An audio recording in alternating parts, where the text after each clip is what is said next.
If embarrassment could kill, I'd be dead before I even grabbed a towel. Because Officer Tyler Grant, my gorgeous, annoyingly perfect next-door neighbor, was standing right outside my bathroom door, holding a plate of brownies my sister made, when I stepped out in nothing but steam and skin. Yeah. Not my proudest moment. He froze. I froze. Then he bled literally from the nose, like some over-the-top anime character. That's when I realized. Maybe it wasn't my sister he'd been watching all this time. Our houses sat close, the kind of close where you could smell your neighbor's morning coffee or hear them swearing at their alarm clock. Tyler had moved in 3 years ago, straight out of police academy, fresh-faced and stupidly handsome. The kind of man who smiled too easily, always offered to mow the lawn, and made old ladies blush at the grocery store. My sister, Hannah, adored him. Everyone did. She baked him cookies. My mom invited him to dinner, and I stayed out of the way. Because guys like him, they didn't look twice at guys like me. I was the quiet one, the art major with messy hair, chipped nail polish, and too many sketchbooks full of faces I could never have. Except now, one of those faces was standing right in front of me, eyes darting between my bare chest and the ceiling, trying and failing to act normal. Usury, I didn't mean tub brownies. Hannah made them, he stammered, shoving the plate toward me like it was a peace offering. I should have taken them. I should have said thank you, but all I could do was stare. Your nose is bleeding, I whispered. His hand flew to his face. Shit. Then he bolted. For the rest of the week, he avoided me. No morning waves. No polite nods. Not even his usual, hey, kiddo, when I took the trash out. And the weird thing? I missed it. His smile. His voice. The way he'd always check if I got home safe when it was late. It shouldn't have mattered, but it did. So one night I decided to face him. It was raining. Hard. The kind of storm that makes you feel small, like the world's trying to wash something away. I saw his cruiser parked outside his house, headlights off, engine still ticking. I ran over, barefoot and soaked, knocked on the driver's window. He looked startled, then rolled it down halfway, rain pouring in. Liam? What the hell are you doing out here? I crossed my arms, shivering. Avoiding me doesn't make it go away. His jaw tightened. What doesn't? That thing. Whatever that was. He said nothing, so I laughed sharp, nervous. Come on, Officer Grant. It's not like I've never been seen naked before. Jesus, Liam, he muttered, rubbing his forehead. You're a kid. I'm 21. That's not the point. Then what is the point? I shot back. You can't even look at me without turning red. He didn't answer.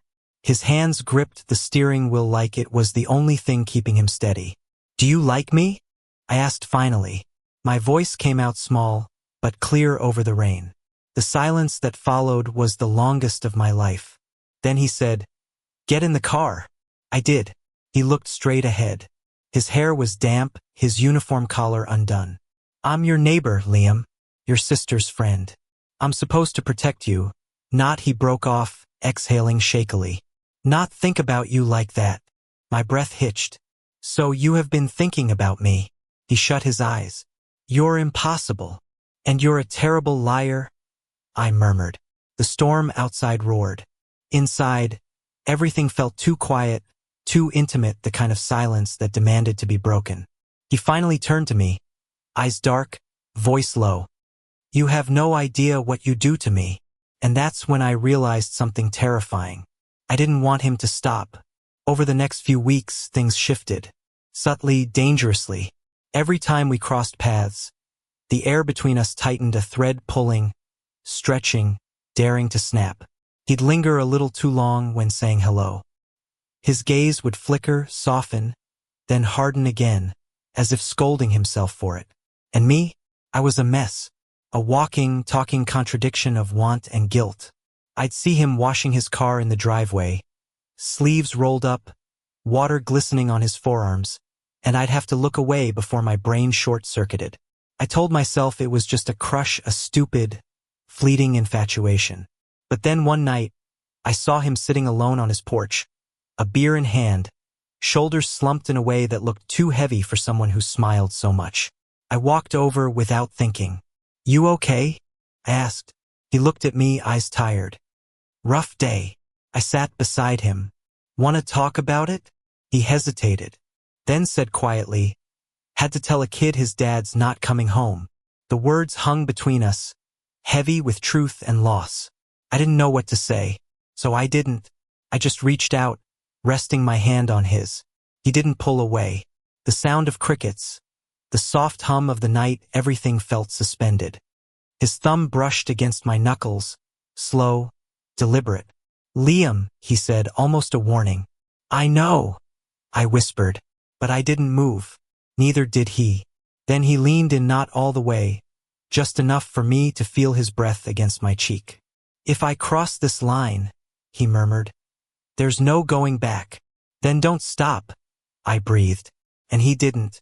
By the time his lips met mine, the world had narrowed to the warmth of his touch, the taste of rain still lingering on our skin, and the quiet realization that maybe, just maybe, this was what I'd been waiting for all along.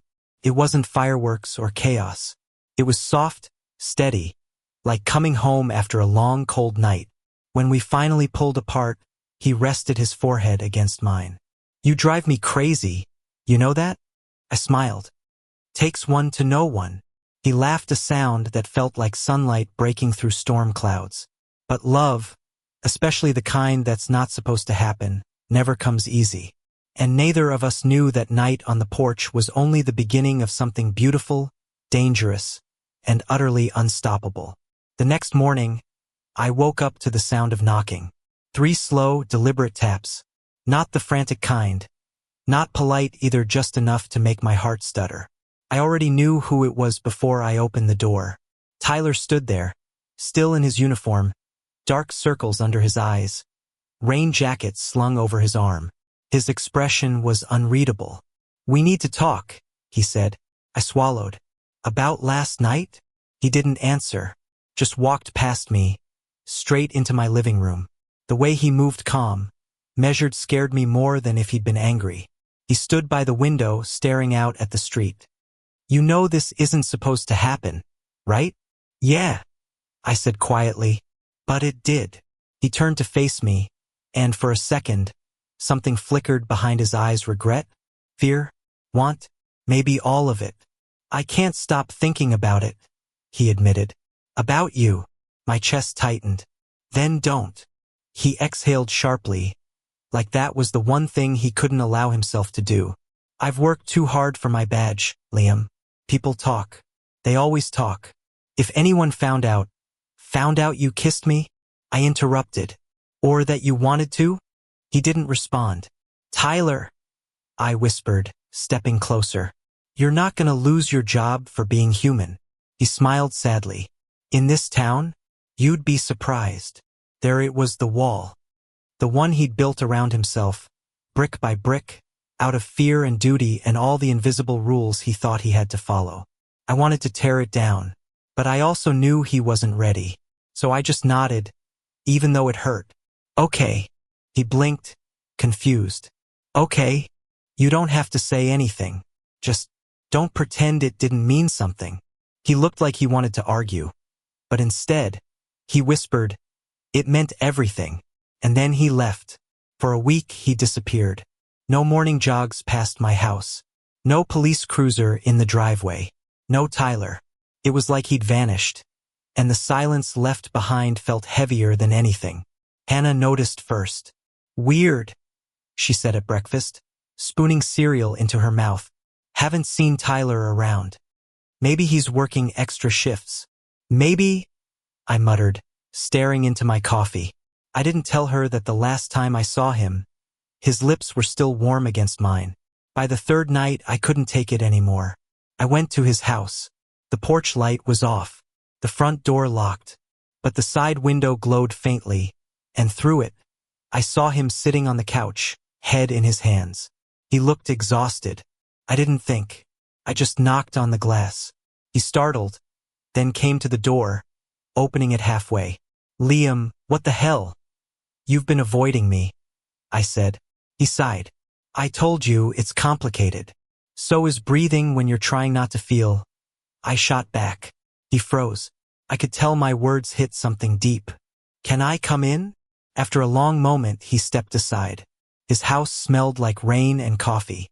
The TV was still on, low volume, a muted news report about some break-in downtown. A photo of his late father in uniform sat on the mantel. You look tired, I said softly. Yeah, he replied. Been pulling doubles. To avoid me? He gave a short, humorless laugh. You don't pull double shifts to avoid someone, Liam. Then why? Because if I stay busy, I don't think about your face every damn minute of the day. The honesty in his voice made my breath hitch. He looked up, eyes tired and raw. You think I don't want this? You think I haven't replayed that night over and over, wishing I could just— He stopped himself, shaking his head. But this isn't some college romance. This is real life. It's messy. It can ruin people. Then let it ruin me, I said. I don't care. You should, he murmured. You have a future. I've already built mine on rules and expectations. You shouldn't have to live inside that cage with me. Maybe I just want you. He looked at me like I just handed him something fragile and on fire. And then, finally, he broke. He reached for me, not gently this time. His hands found my face. His lips crashed into mine like every second of restraint had come undone. There was no hesitation, no doubt, just the sound of rain hitting the windows and two people finally giving in. When we pulled apart, we were both shaking. This is a bad idea, he whispered. I know, I breathed. Do it again. He did. We didn't sleep that night. We didn't even talk much. Just existed. Two people trying to memorize something they weren't supposed to have. When dawn came, he was sitting at the edge of the bed, shirtless, staring out the window. You're gonna break my heart, aren't you? I murmured from behind him. He turned, smiling softly. No. I'm just gonna make it harder to breathe. I laughed, but it wasn't funny. After that night, we started living in stolen moments. Coffee at 2 a.m. when his shift ended. Quick glances across the fence when my sister wasn't looking. A brush of fingers when he handed me mail. We didn't say what we were. We didn't have to. But the secrecy started eating at us. One evening, while I was sketching on the porch, a familiar car pulled into the driveway. Tyler's patrol cruiser. Except this time he wasn't smiling. He looked tense. Angry, almost. Liam, he said, stepping out. Inside. Now. What's wrong? He followed me in, shutting the door. Did you tell anyone about us? My stomach dropped. What? No. He rubbed his temples. Someone filed an anonymous complaint at the station. Said I've been spending inappropriate time with a neighbor. My throat went dry. Tyler, it's fine. He cut in quickly. They don't have proof. But if they dig, it could get bad. I'm sorry, I whispered. I know you didn't, he said, softer now. But we need to be careful. Really careful. He stepped closer, lowering his voice. They can't take this away from me. Not the job. Not you. His hand brushed mine. The fear in his eyes wasn't for himself, it was for us. And that made it worse. The next few weeks were a blur of tension. Tyler pulled back again this time, not out of guilt, but out of fear. And I started to wonder if love was worth feeling like a secret. One night I snapped. He was outside, fixing something under his hood when I walked up. You can't keep doing this, I said. Doing what? Pretending you don't want me when you do. Pretending this thing between us is a crime. He closed the hood, wiping grease off his hands. It isn't a crime, but it could end my career. So that's all this is? Your badge means more than me. His jaw clenched. Don't twist it. Then tell me what I am, Tyler. He opened his mouth, then closed it. That's what I thought, I said bitterly, turning to leave. Liam, wait. No. You made your choice. I didn't see him for 3 days. Then, on the 4th, I got a call from the station. There'd been a shooting. When I got to the hospital, my hands were shaking. The nurse led me to the waiting room, where officers gathered in hushed circles. My sister was there, too, eyes wide. Liam, she whispered. Tyler's okay, but I didn't let her finish. I just ran. He was in room 214, hooked up to N4, pale but breathing, a bandage wrapped around his shoulder. When his eyes met mine, everything else fell away. You shouldn't be here, he murmured, voice hoarse.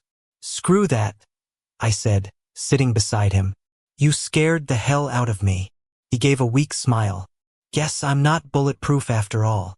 I tried to laugh, but it came out broken. Don't ever do that again.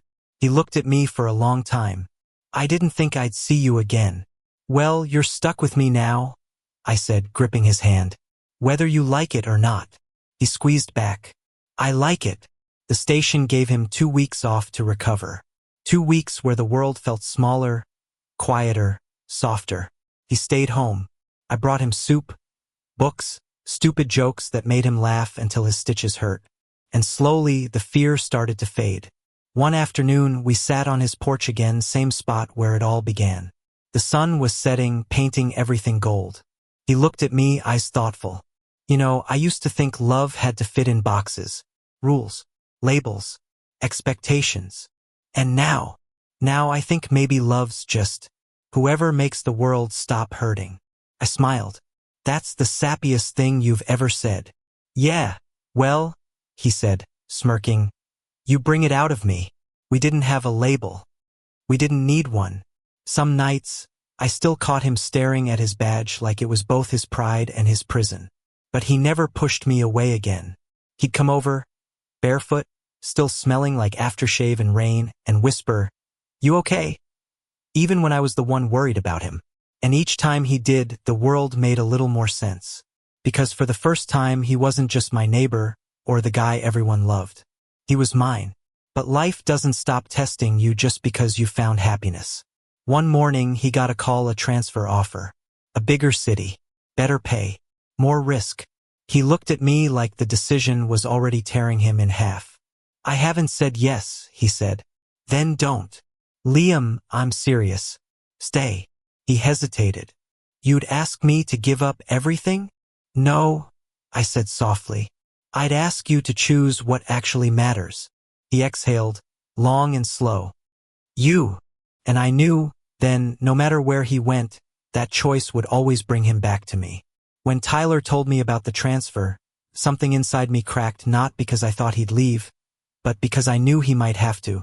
He'd worked for that badge his entire adult life. It wasn't just a job. It was the way he proved he could be good even when the world wasn't. He sat on my couch, staring at the paper in his hands. His knuckles were white. I didn't ask for this, he said quietly. But it's big. A real shot. I didn't know what to say. The air between us felt heavy, like every word might tip the balance either toward forever or goodbye. Finally, I whispered, Do you want it? He looked up, and his eyes said everything his mouth didn't. I don't know anymore. The following days stretched out like slow hours. We didn't talk about it again, but the silence was full of questions. At night, he'd hold me close, too close, like he was trying to memorize my heartbeat. And in the mornings, I'd wake up to find him already gone, leaving behind coffee that had gone cold by the time I reached it. It felt like he was slipping away one quiet moment at a time. One Friday evening, I was sitting on my porch sketching when Hannah joined me. You look like someone stole your cat, she said, sipping her lemonade. Don't have one. Then your dignity, maybe? I glared. Not funny. She smiled, then grew serious. It's about Tyler, isn't it? I didn't answer, but she didn't need me to. Liam, I know you think I've been oblivious, but I'm not stupid, she said softly. I've seen the way you look at him. My heart jumped. Hannah, it's okay, she said. You don't have to explain. I just want you to know that whatever happens, I'm on your side. Both of you deserve to be happy, even if it's complicated. I stared at her, stunned. She shrugged. He makes you smile more. That's enough for me. And just like that, the world felt a little lighter. Later that night, there was a knock at my door. Tyler stood there, damp from the drizzle outside, eyes tired but clear.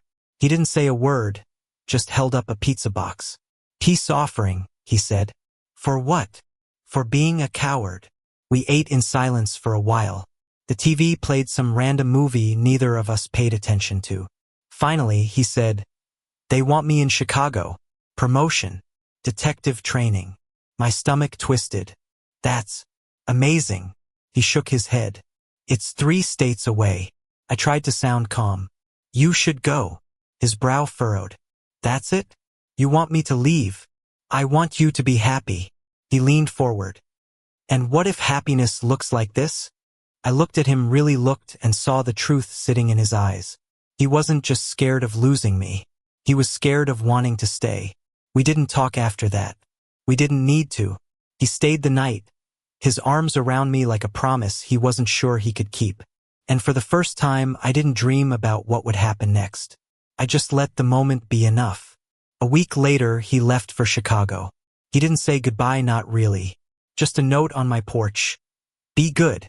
Keep painting. I'll come back when I figure out how to stop running from the one thing that makes me feel alive. T." I read it until the ink started to blur from the rain. And then I did something I hadn't done in months. I started drawing again. Not him. Not us. Just feeling. Days turned into weeks. Seasons shifted. The house next door stayed quiet. Sometimes I'd see his mom picking up the mail, or his partner checking on things. But not him. Never him. And yet, every time a cruiser passed my street, my heart still jumped. Hope's a stubborn thing. It was nearly 4 months later, late autumn, when I saw him again. I was setting up an art display downtown, helping a friend open a small gallery. The theme was everyday America, simple sketches of small-town life. The things we miss when we rush too fast. I didn't expect him to walk in. But there he was, taller, leaner, hair a bit longer, like he'd finally stopped trying to fit the regulation cut. He stood in front of one of my sketches. 2 figures on a porch under a stormy sky. He didn't have to ask who they were. When he turned to me, his smile was quiet, a little sad, but full of something warm I hadn't seen before. "Peace. Chicago didn't suit me," he said. I tried to sound casual. "Too windy. Too far from you." My breath caught. He stepped closer. "You were right, you know?" "About what?" "That I can't stop pretending it didn't mean something." And before I could respond, he pulled me into his arms right there in the middle of the gallery, between canvases and strangers and 100 unspoken things. No hesitation this time. No guilt. Just us. That night, we ended up on his roof, the same one he'd always said was off-limits when we were kids. The city lights shimmered below us, the air crisp with the promise of winter. "I almost didn't come back," he said, lying beside me, fingers tracing circles on my palm. "I kept thinking I'd mess it up, that we'd break." "Then why did you?"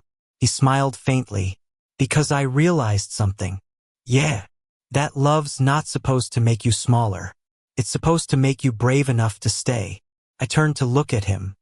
His eyes reflected the city glow, soft, honest, unguarded. And for the first time, I believed him. We stayed there for hours talking, laughing, stealing kisses like time didn't matter. When the sun began to rise, painting the world gold again, he reached into his pocket and pulled something out. His badge. He set it beside me. "It's just metal," he said quietly. "But it's owned me for years. I think I'm ready to own my life again." I stared at it, then at him. "Are you quitting?" "Maybe not forever," he said. "Just for now. I want to build something that isn't about proving I'm good enough." "Like what?" "Like this," he murmured, leaning in to kiss me. We moved in together 3 months later, slow, careful, and completely unplanned. He still did part-time security work. I started teaching art at the community center. It wasn't perfect. We fought about dishes, about how he hogged the blankets, about how I left my brushes everywhere. But every argument ended the same way, with one of us whispering, "You still love me, right?" And the other answering, "Always." The small town that once felt too narrow for the both of us somehow became home. One evening, as we walked back from the grocery store, hand in hand, Mrs. Jenkins, our 80-year-old neighbor, spotted us. "About time," she said, grinning. "I was starting to think you boys would never figure it out." Tyler turned crimson. I nearly dropped the milk. But then she winked. Love's love, sweetheart. Don't waste it. And for once, we didn't hide. A year later, the town held a local fair. I showcased my art this time, no secrets, no fear. Tyler came in uniform again, helping with crowd control. But this time, when he passed by my booth, he didn't just nod like a stranger. He came up behind me, slipped his hand around my waist, and whispered, "Proud of you." Someone gasped nearby. A few heads turned. But he didn't care. Neither did I. It wasn't about making a statement. It was about finally living the truth we'd spent so long running from. That night, as fireworks painted the sky, he kissed me slow and sure beneath the bursts of color. The crowd cheered, and I laughed against his lips. He smiled. "What?" "Just thinking," I said. If someone had told me 2 years ago that the guy who used to mow our lawn shirtless would end up being my boyfriend, I'd have called them insane. He chuckled. "You mean the guy who got a nosebleed because he saw you naked?" "Don't remind me." "Best day of my life," he teased. I smacked his chest lightly, blushing. "You're impossible. And you love it." "Yeah," I admitted softly. "I do."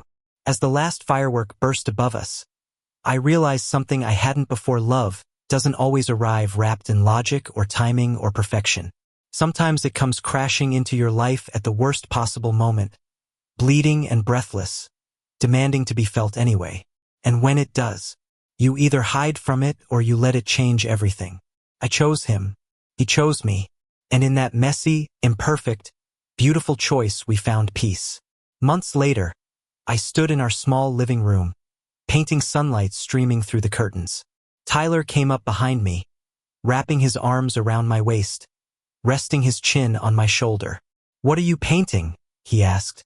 "Us," I said. "The porch, the rain, the moment it all started." He smiled. "When I nearly died of embarrassment?" "When you stopped pretending," I corrected. He pressed a kiss to my neck. "And I've never stopped since." The canvas dried slowly, but when it did, I hung it above our couch. 2 silhouettes under a stormy sky, one reaching out, the other finally reaching back. It wasn't perfect, but it was real. And for us, that was everything. Thank you for listening. If you find it interesting, please like and subscribe to follow the next stories.